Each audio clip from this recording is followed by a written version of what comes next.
Laurent Marcangeli, bonjour. Bonjour. Et bienvenue. Vous présidez donc désormais le groupe Horizon à l'Assemblée nationale. C'est le mouvement qui soutient Édouard Philippe et qui a effectué sa rentrée le week-end dernier.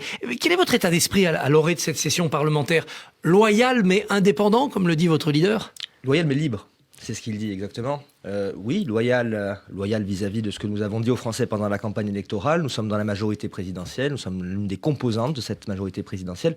Libre parce que nous avons créé une organisation politique qui travaille de son côté, avec ses équipes, avec une stratégie. Alors Renaissance s'est bâti, s'est lancé ce week-end. Comment voyez-vous ce mouvement? Est-ce que c'est un mouvement cousin ou alors un grand frère ou le suzerain dont vous seriez le vassal? Alors certainement pas la dernière option. Nous voyons avec bienveillance, parce que nous travaillons avec cette famille politique à l'Assemblée nationale, membre de la majorité. Vous avez bien vu qu'Édouard Philippe s'est rendu au congrès fondateur de Renaissance. Alors nous sommes, nous, de notre côté, avec nos spécificités. Renaissance a également une histoire politique qui est la sienne. Nous devons travailler ensemble pour faire en sorte que le gouvernement réussisse. Entre les groupes différents, Modem, Horizon, Renaissance, ça fonctionne ou ça coince? Il y avait un temps d'adaptation, mais nous avons commencé à comprendre qu'il faut que nous voyions davantage, parce qu'il ne faut pas que les trois groupes restent chacun dans leur coin.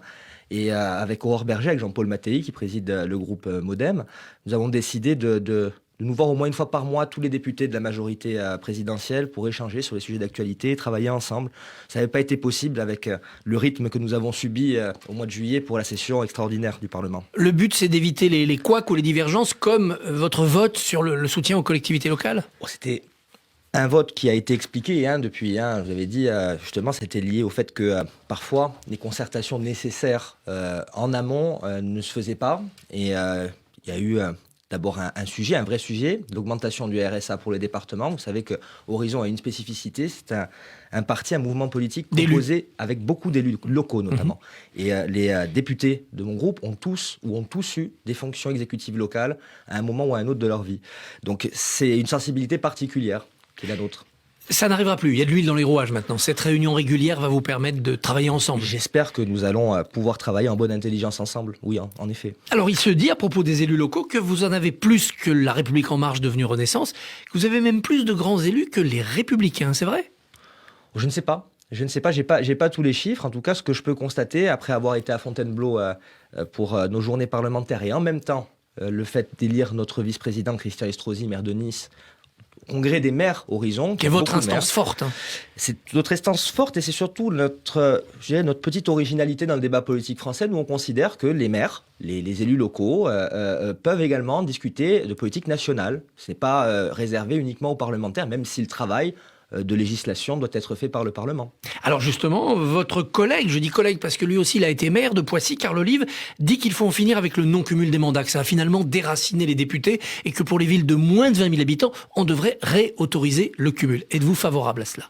Je crois qu'il faut en discuter. Moi j'avais voté la loi, je faisais partie des rares députés UMP à l'époque qui s'était engagé à la voter pendant la campagne électorale et qui l'avait voté. Bon, moi j'ai été maire d'une ville de plus de 70 000 Ajaccio, habitants. Et vous avez dû démissionner pour être député. En 2017, j'ai fait le choix de rester maire. Et là, en 2022, je suis revenu à l'Assemblée nationale et donc fait le choix douloureux de quitter ma ville. Mais franchement, je crois que l'effet de seuil est intéressant. Il ne faudrait pas que de très grandes villes soient représentées à l'Assemblée nationale parce que quand on veut tout faire en même temps, on a beaucoup de mal à y arriver. C'est un boulot à plein temps, maire de boulot de maire d'une ville importante, je crois que c'est un boulot qui nécessite beaucoup de temps. Le but d'Horizon, c'est quand même de porter Édouard Philippe à la présidence de la République en 2027. Le but d'Horizon, c'est de s'installer dans le débat politique français, d'apporter une marque de fabrique et surtout voilà, de servir notre pays. Et ensuite, nous avons la chance d'avoir effectivement un leader. De dimension présidentielle. De dimension d'homme d'État.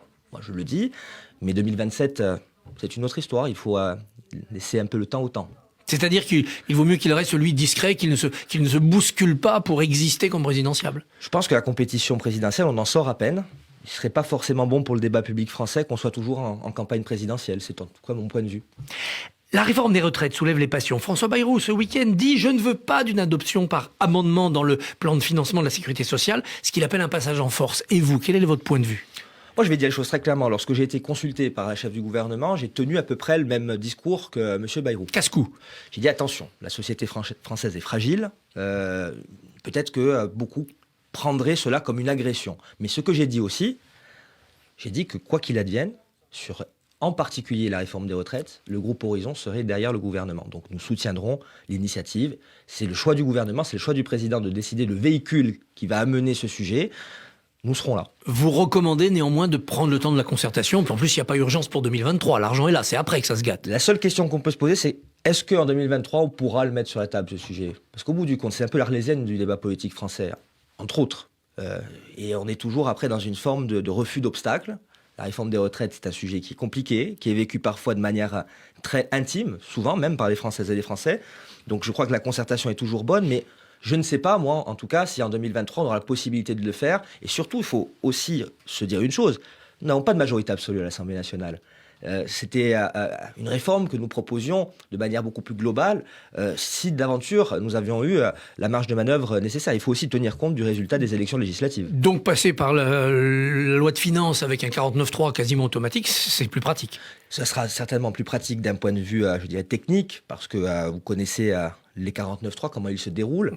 Mais surtout, ce que je pense, c'est qu'on ne pourra pas faire la grande réforme vu l'état de l'opinion publique du pays, vu les élections. La grande réforme qu'on attendait, je ne pense pas qu'elle pourra être faite. Après, on peut être surpris, mais on verra bien. L'opinion est chauffée à blanc aussi sur le sujet de l'immigration. Autre refus d'obstacle souvent pour le législateur. Le président de la République suggère de mieux répartir les migrants entre les villes et les campagnes. Moins dans les villes et un peu plus dans les campagnes. Marine Le Pen se jette sur le sujet en disant voilà, c'est une mesure qu'il faut combattre. Quelle est votre opinion sur cette répartition? Il ne faut pas brutaliser les élus locaux. Parce que moi, je pense que sur la base du volontariat, vous avez des conseils municipaux et des maires qui volontairement prennent des initiatives pour accueillir des gens qui... On l'a vu avec les réfugiés ukrainiens, on le voit avec d'autres. Et je crois que ce qui est trop vertical, parfois imposé aux collectivités territoriales, c'est assez mal pris. Moi, en tout cas, je le dis de mon expérience. En revanche, le président a raison de poser la question parce que vous avez parfois des afflux aux mêmes endroits, de personnes issues de l'immigration et ça pose une forme de concentration des grandes villes, des grandes agglomérations parce qu'il y a de l'emploi, parce qu'il y a peut-être un peu plus de logements et plus de faculté à s'adapter à ce nouveau mode de vie quand on est migrant. Mais le point fondamental, c'est d'arriver à tarir l'arrivée massive d'immigrés qui ne sont pas tous dans la légalité. Moi, je pense qu'il faut qu'on ait un débat, il va avoir lieu, le ministre de l'Intérieur le souhaite, qui soit très serein, mais très concret sur la question. C'est un sujet, l'immigration. C'est pas un gros mot. Il ne faut pas laisser l'immigration à ceux qui vocifèrent dans le débat public français. Et surtout, il faut agir. Il faut faire en sorte que quand il y a le fait d'être exclu du pays pour une raison X ou Y, que ce soit suivi des faits. Il faut que quand on ne soit pas doté des titres de séjour, on ne reste pas sur le territoire national. Il faut que, à l'inverse, quand on fait une démarche pour avoir son statut, par exemple, de réfugié, ça soit moins long. Il y a tous ces sujets, je crois, qu'il faut que nous traitions, et surtout qu'on ait aussi un débat sur quelle capacité avons-nous d'accueil. Il y a aussi la problématique économique à travers ça. Il y a des emplois qui ne sont pas pourvus en France par des Français. C'est une réalité. Il faut avoir un certain nombre de réflexions et le dire très tranquillement, mais très clairement. L'affaire Quatennens divise la NUPES et crée des troubles au sein de la France insoumise. Il a reconnu des violences conjugales. Sandrine Rousseau, hier sur Radio J, disait qu'il doit abandonner son mandat de député. C'est votre point de vue ? Non. D'abord parce que le tribunal médiatique ou le tribunal populaire que Madame Rousseau voudrait instaurer n'est pas dans ma manière de voir les choses. En revanche, ce qu'il a fait, moi je suis naturellement d'abord un peu ému de voir la manière dont il a expliqué les choses hier. C'est un couple qui se sépare. On est toujours un peu gêné d'évoquer la vie privée sur des gens. Oui. Je suis pas pour la chasse à l'homme. En revanche, je fais un petit retour en arrière. Monsieur Quatennens était très dur, notamment avec le gouvernement précédent, sur le manque d'action supposée fait contre les violences faites aux femmes. Il dit que le président, qui avait fait une grande cause nationale, n'en faisait pas assez, etc. Il faut toujours faire attention à ce qu'on dit dans la vie, jamais agiter des chiffons rouges. Et vous savez, moi je fais partie de ceux qui pensent que les seuls qui peuvent exclure un homme politique ou une femme politique d'un mandat électif, ce sont les électeurs. M. Quatennens aura un rendez-vous électoral à un moment ou à un autre. On verra si ce qu'il a fait est de nature à l'empêcher d'exercer des responsabilités. Alors au passage, Jean-Luc Mélenchon dénonce une malveillance policière parce que la main courante de Mme Quatennens est remontée au parquet parce qu'elle a fuité. Que lui répondez-vous ? Évidemment. Bon, mais M. Mélenchon, je le déplore parce que c'était un grand républicain, fut un temps.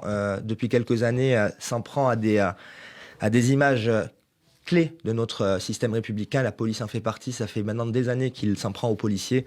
Je trouve que c'est triste de finir comme ça sa carrière politique. Alors un mot de la Corse pour finir, vous en êtes un élu. Gérald Darmanin ouvre les discussions avec Gilles Simeoni sur plus d'autonomie pour la Corse, en lui demandant de proposer des choses concrètes, des évolutions économiques. Est-ce que vous voyez ce dialogue d'un bon œil ou est-ce que vous êtes inquiet? J'y participe, dans un premier temps, en tant qu'élu.